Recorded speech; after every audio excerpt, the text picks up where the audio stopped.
Hello, my name's Tom Wardle, and I'm a Dharma teacher with Empty Moon Zen. The title of this talk is Insurrection. Now, I want to begin with an appropriate caution, both about the dangers of mixing religion and politics, but also about the fact that Zen communities in the West lean strongly towards the liberal, the white, the affluent, and the privileged. All things to keep in mind. And the truth is, what I don't want to talk about is politics. But I can hardly ignore the events of the past week. And I don't want to talk about it politically. I want to talk about it from the perspective of practice. I don't mind telling you that as I watched the storming of the nation's capital on Wednesday, I cried.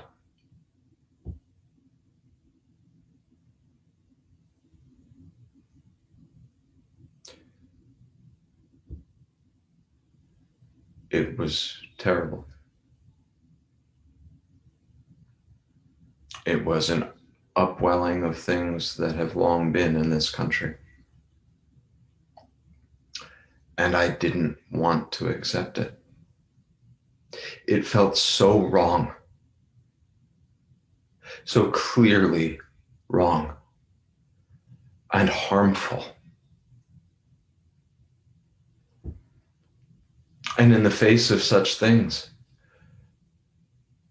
we might understandably ask, how could this be part of the Dharma?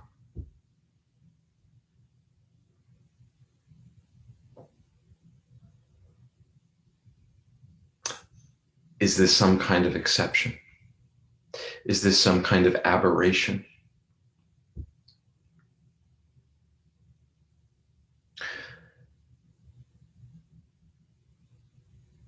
But here it is. It is part of this world. It is part of our lives. And it is part of the Dharma. Here we can see the flow of cause and effect, the twists of karma, the whole mess, all tangled up in one.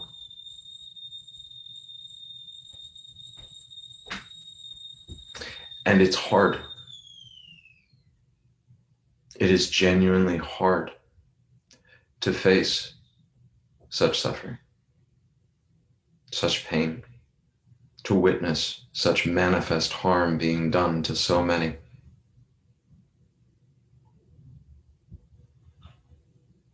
And in ways that were far beyond the specific events of Wednesday.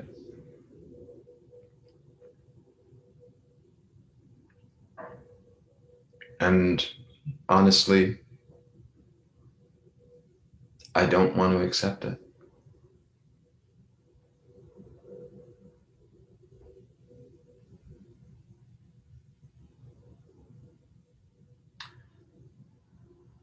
But it happened.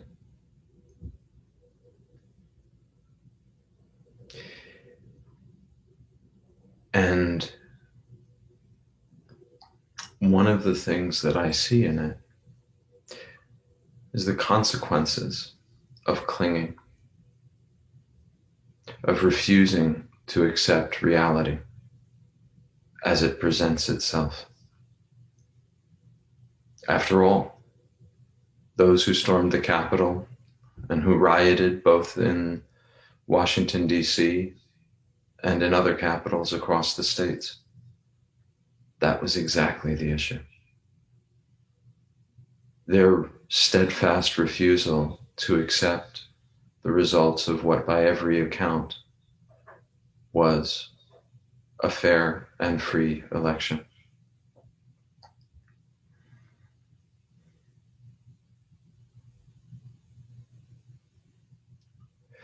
Buddhism teaches about the three poisons of greed, hatred, and ignorance. And actually, these are all different facets of the same thing. And that last is ultimately their source, ignorance. And what is ignorance except false certainty?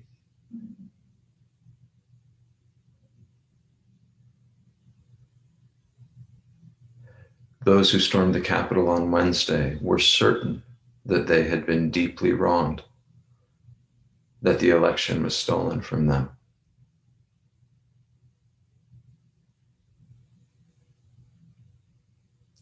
And throughout history, wherever we see atrocity, wherever we see hate, wherever we see violence, it begins with certainty.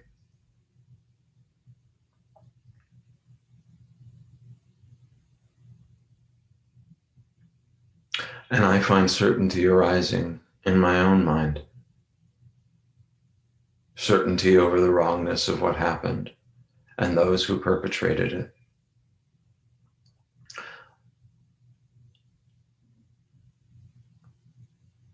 And my mind begins to spin out from there. It goes to future telling in an instant. I know what this is. I know what it means. I know why it happened. And often, I think I know what will happen next. At least that's what I tell myself. But when I watch this, I notice that that is where my suffering really intensifies. I notice that all of those thoughts take me away from this, from what's in front of me right now. I notice that all of those thoughts prevent me from being intimate. And the truth is, when things are as painful as they are right now, I don't entirely mind. Because I don't want to be with those painful things. But I have to ask myself, how would I be in this world if I wasn't so certain? If I didn't believe those thoughts about what I know?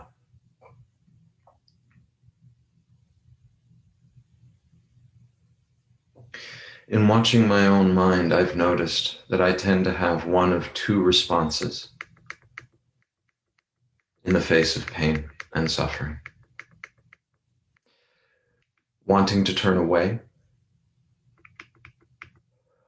or wanting to change it, to do something about it. Turning away is about avoiding the pain of this broken world. The only problem is that I can't. I'm a part of it.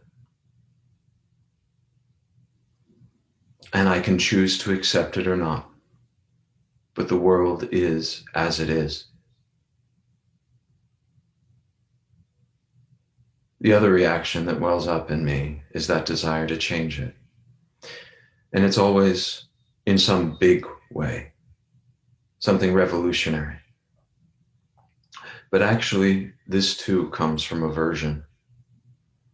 It's a fantasy about me being strong enough to put the world to rights, as if I knew how or what that should even look like.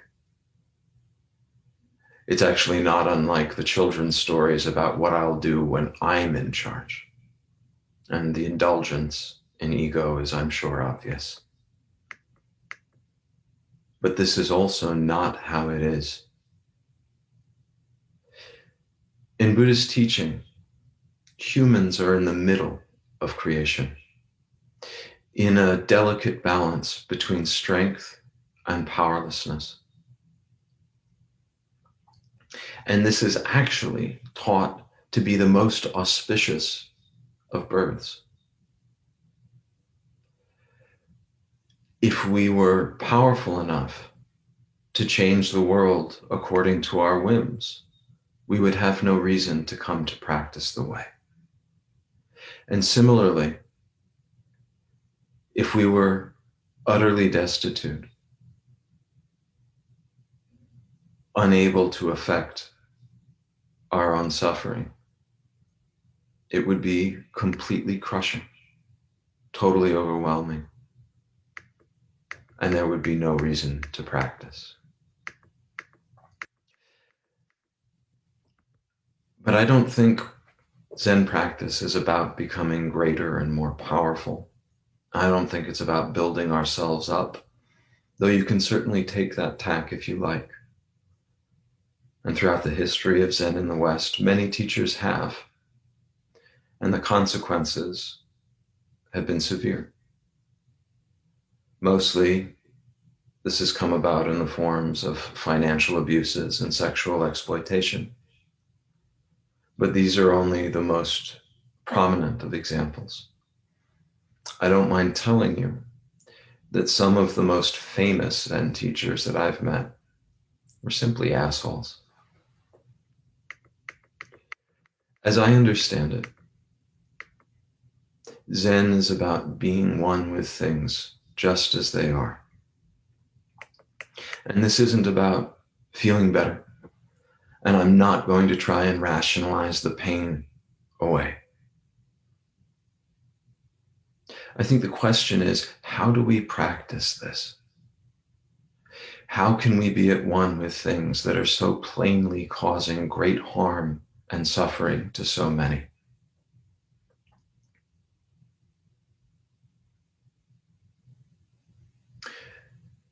It may be cold comfort, but you don't have to like it. And I am not at all trying to suggest some Pollyanna-ish rationalization of it all. And I'm certainly not saying that there is a reason for all of this and it's going to turn out better someday, though I certainly hope that that will be the case. Both of these are actually just other forms of aversion, of turning away.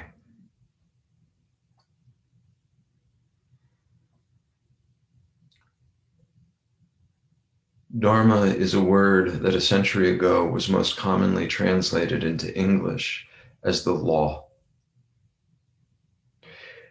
in the sense of gravity as a law of nature, or the laws of thermodynamics.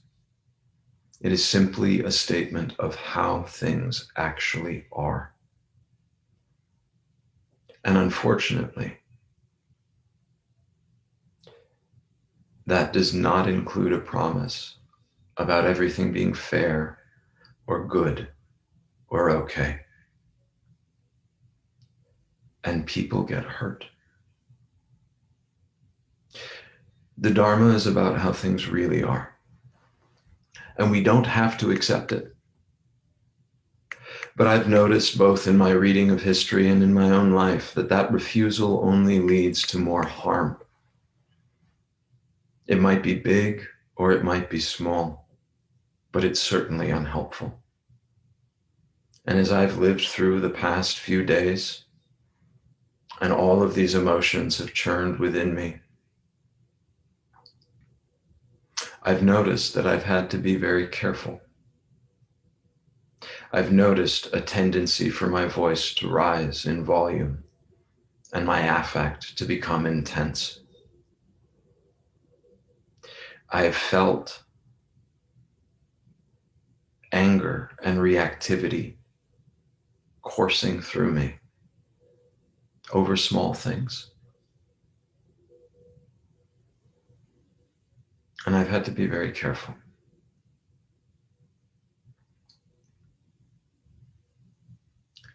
If we want to be of use in this world, we have to accept it as it is.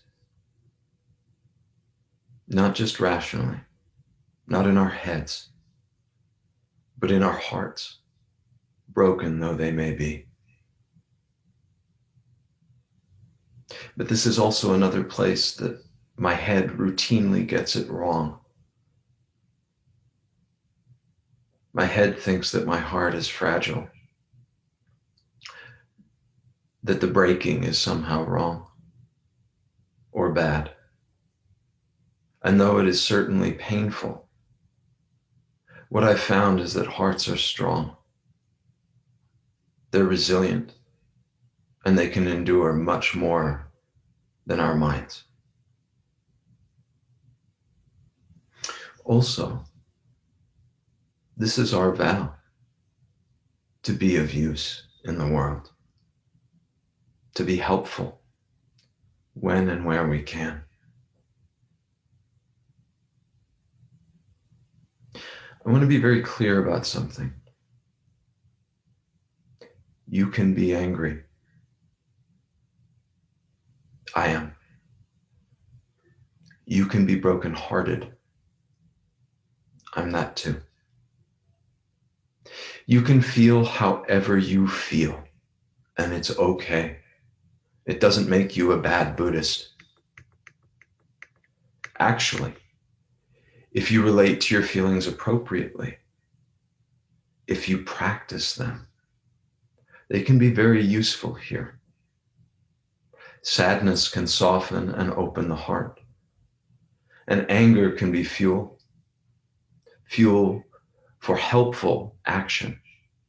And this is where we need to draw a distinction between anger and hatred. Anger has use. Anger can be directed in ways that are constructive.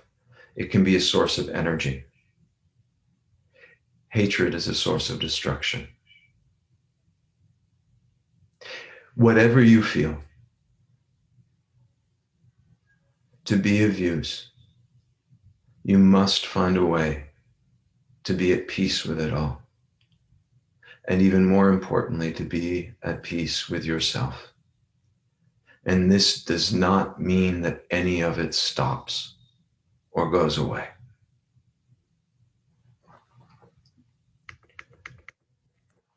So how do we do it? How do we practice? The instructions are disarmingly simple. In the words of my dear teacher, sit down, shut up, and pay attention. Watch, listen. Rest here, now. The door is open, and you are invited, along with everybody else.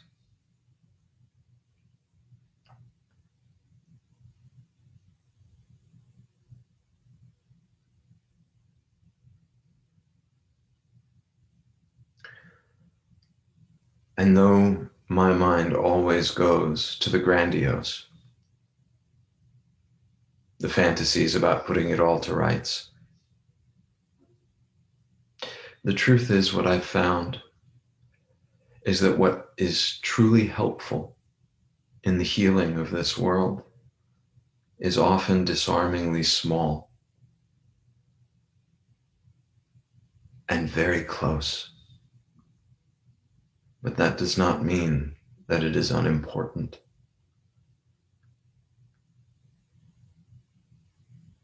I hope you'll forgive me a reference to fantasy literature, but remember that in The Lord of the Rings, it's the hobbits who save the world after all. Not the wizards and not the great heroes of men and elves, but the smallest of us, with no pretense, just being who they are. And that includes being afraid. It can include being angry. It can include being sad. It can include being brokenhearted.